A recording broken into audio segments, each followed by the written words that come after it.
Hello again, you lovely gotta people. In this video, we're going to finish the food. We're almost there, but there's one thing I want to add, apart from the sound effect of a very creaky chair. I don't want this rapid fire thing in my game. So I'm going to turn my local volume down. This isn't going to make the game interesting, right? Because I can just hammer the button, or the NPC will hammer the button at me, and we'll lose lives instantly.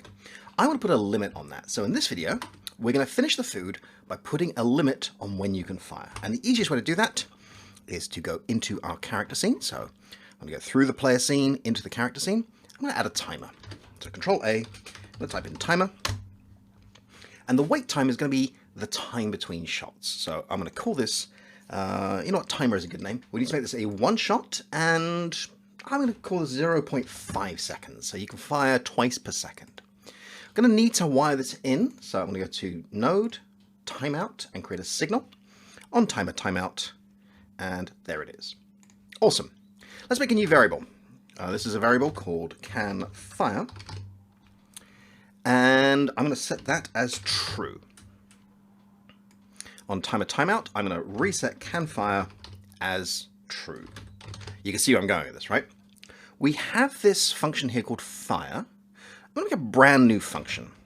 I'm going to call this try to fire.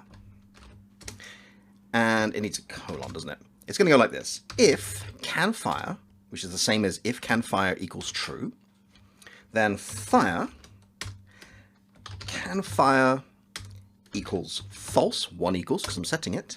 And then I want to do timer dot start.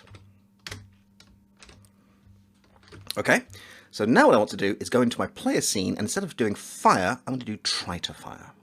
Let's go to player, and instead of fire, try to fire. Now, because this is an extended script, not an inherited scene, an extended script, try to fire is available as a function. So now if I press play, now when I hammer the button, as you can probably hear through my microphone, I'm still only firing once every half second. And that is that. Nice and simple, nice and quick. We now have working food ammunition. So, excellent work, and I'll see you in the next video.